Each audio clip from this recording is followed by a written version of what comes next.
बिस्मिल्लाहिर्रहमानिर्रहीम।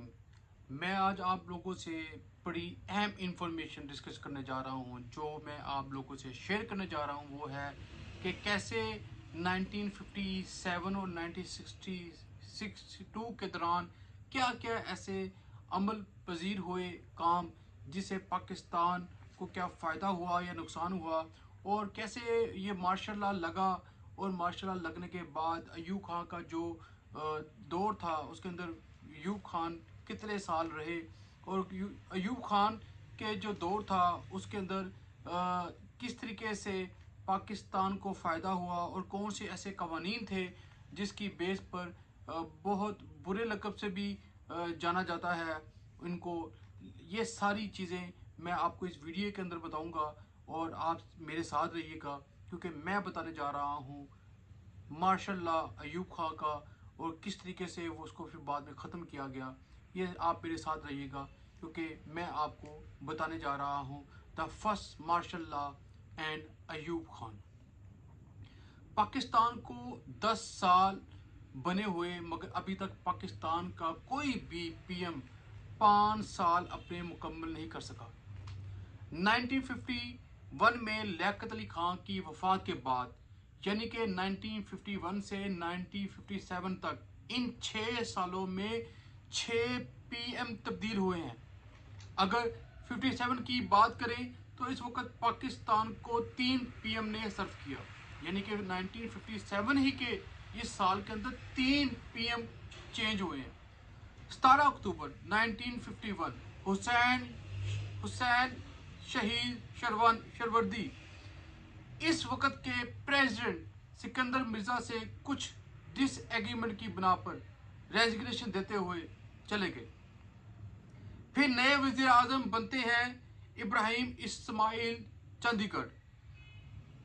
ये नए पीएम मुल्क को सिर्फ 56 दिन तक ही सर्व कर सके, यानी कि इन्होंने सिर्फ 56 दिन ही वक्त गुजारा और वो भी चले गए। इसके बाद 16 दिसंबर 1957 को पाकिस्तान के नए वजीर आजम फिरोज खान नून ने टेक ओवर किया। इन 10 सालों में ये पाकिस्तान के 7वें वजीर आजम थे।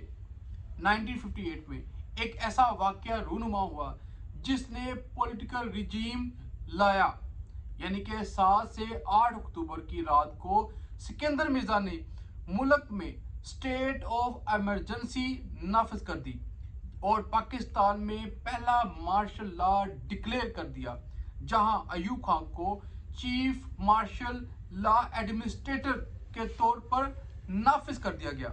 मगर यह फैसला सिकंदर मिर्जा को बहुत भारी पड़ा। अयूब खान ने 16 अक्टूबर 1958 को सिकंदर मिर्जा को जिला वतन कर दिया और इंग्लैंड भेज दिया और खुद प्रेसिडेंसी की पोस्ट हासिल कर ली और बिल आखिर अयूब खान मुल्क के प्रेसिडेंट बन गए। पाकिस्तान का पहला कॉन्स्टिट्यूशन 1956 इसको तोड़ दिया गया, और इसको मैं अयूब खान के दौर को इस तरीके से मैं डिफाइन करने की कोशिश करूंगा कि मैं आपसे बात करने जा रहा हूं अब अयूब खान की। अयूब खान पाकिस्तानी मिलिट्री ऑफिसर जिन्होंने सर्व किया as a president of Pakistan 1958 से 1969 तक, और इससे पहले वो चीफ कमांडर रहे 1951 से 1958 तक। इसी तरीके से Ayub Khan minister of defence रहे 1954 से 1955 तक। ये अयूब खान का दौर था जिसके अंदर ये अपने मुख्तलिफ ओहदों पर फाइज हुए जो मैंने आपसे शेयर किए।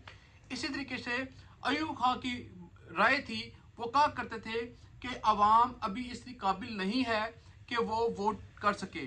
जो इनकी स्टेटमेंट है वो मैं आपसे शेयर करने जा रहा हूं।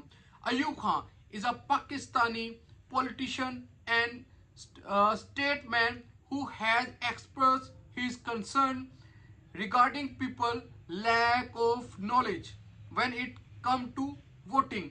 इसी तरीके से अयूब खान ने 2 कवानीन दिए जिसमें से एक का नाम है एब्डो एंड प्रोडो।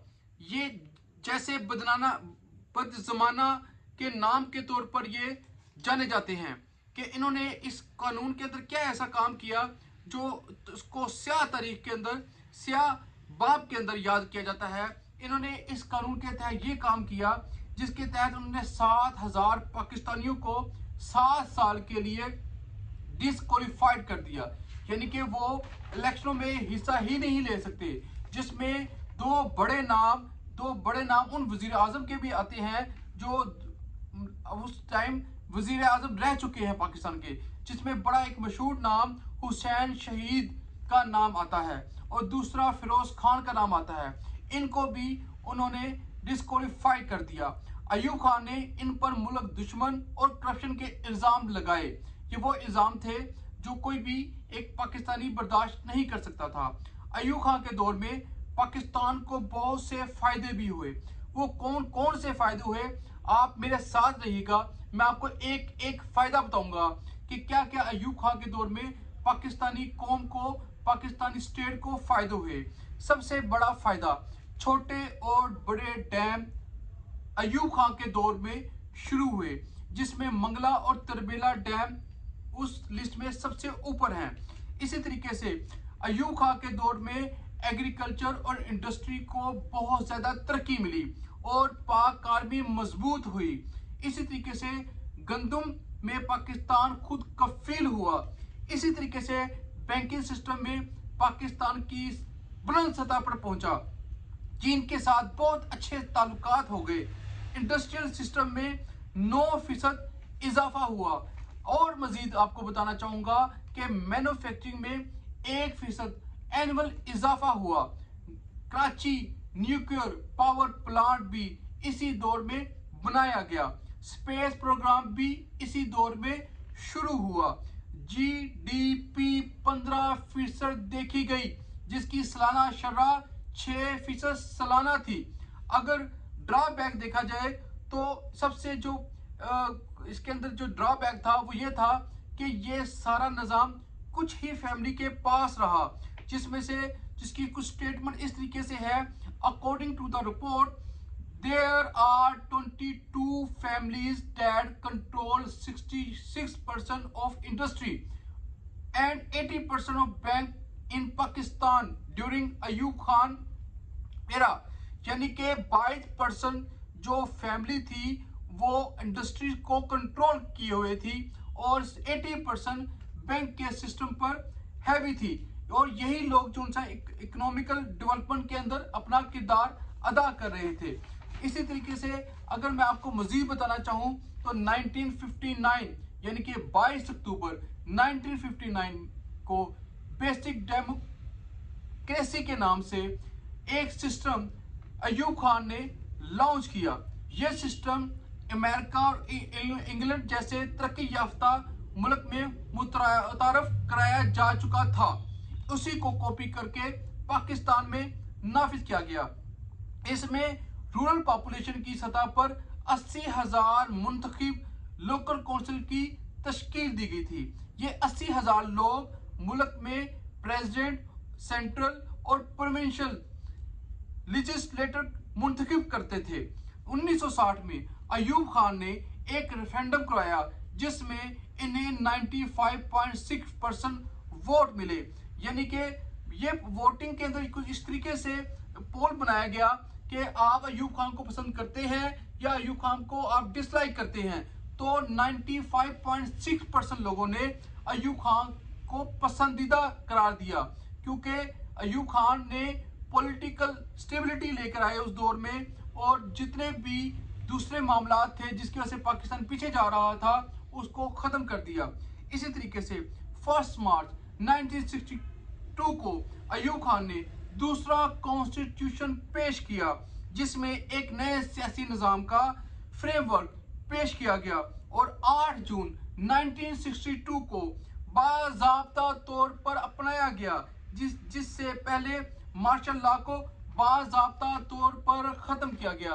ये वो चीजें हैं जो अयूब खान के दौर में हुई, और किस तरीके से प्राइम मिनिस्टर चेंज हुए, कितने प्राइम मिनिस्टर चेंज हुए, ये सारी चीजें मैंने आपसे शेयर की हैं। अगर आपको ये वीडियो पसंद आई हो तो आप इसको शेयर कीजिए, लाइक कीजिए, चैनल सब्सक्राइब कीजिए, क्योंकि मेरा मकसद है पाकिस्तान का पॉजिटिव इमेज देना और जो CSS के पेपर दे रहे हैं, जो PMS के पेपर दे रहे हैं, उनके लिए ये वीडियो बहुत फायदेमंद है और उन्हीं के लिए बनाई गई है। पाकिस्तान जिंदाबाद, पाकिस्तान जिंदाबाद।